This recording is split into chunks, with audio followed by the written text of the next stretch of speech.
ശിരൂരിൽ കാണാതായ അർജുനായുള്ള തിരച്ചിൽ താൽക്കാലികമായി നിർത്തി. തൃശൂരിൽ നിന്ന് ഡ്രഡ്ജിംഗ് മെഷീൻ എത്തിക്കാൻ ശ്രമം, തിരച്ചിൽ അവസാനിപ്പിക്കരുതെന്ന് ഇതുവരെ നടന്ന പ്രവൃത്തിയിലൊന്നും യാതൊരുവിധ ഇതും തോന്നിയിട്ടില്ലായിരുന്നു. പക്ഷേ ഇനി നിർത്തുകയാണ് പറയുമ്പോൾ നമുക്ക് അത് ഉൾക്കൊള്ളാൻ പറ്റില്ല. കാരണം ഇത്രയും നമ്മൾ കാത്തിരുന്നു.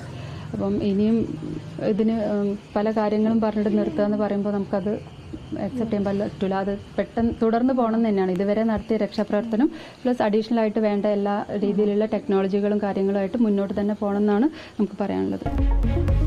തിരച്ചിലിന് മുന്നോട്ട് വെച്ച സാധ്യതകൾ ഉപയോഗപ്പെടുത്തിയില്ലെന്ന് മന്ത്രി മുഹമ്മദ് റിയാസ്. ഡൽഹിയിൽ IAS പരിശീലന കേന്ദ്രത്തിൽ വെള്ളം കയറി മലയാളി അടക്കം 3 വിദ്യാർത്ഥികൾ മരിച്ചു. മരിച്ചത് എറണാകുളം സ്വദേശി നവീനും 2 പെൺകുട്ടികളും. പരിശീലന കേന്ദ്ര ഉടമ അടക്കം 2 പേർ അറസ്റ്റിൽ. പ്രതിഷേധം കടുപ്പിച്ച വിദ്യാർത്ഥികൾ.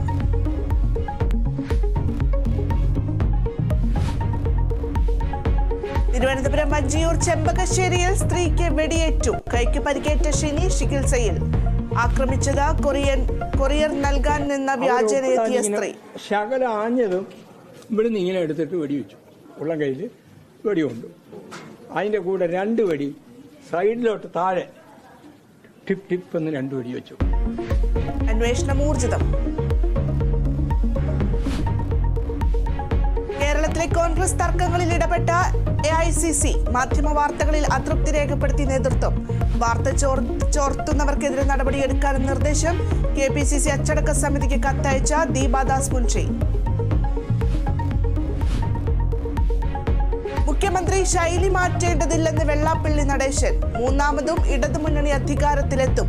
ഒരു പാർട്ടിയെയും പ്രീണിപ്പിക്കാൻ നോക്കുന്നില്ലെന്നും വെള്ളാപ്പള്ളി. പാരീസ് ഒളിമ്പിക്സിൽ ഇന്ത്യക്ക് ആദ്യ മെഡൽ. 10 മീറ്റർ എയർ പിസ്റ്റളിൽ മനു ബക്കറിന് വെങ്കലം. ഷൂട്ടിംഗിൽ മെഡൽ നേടുന്ന ആദ്യ വനിതയ്ക്ക് അഭിനന്ദന പ്രവാഹം. അതുല്യ നേട്ടമെന്ന പ്രധാനമന്ത്രി നരേന്ദ്രമോദി.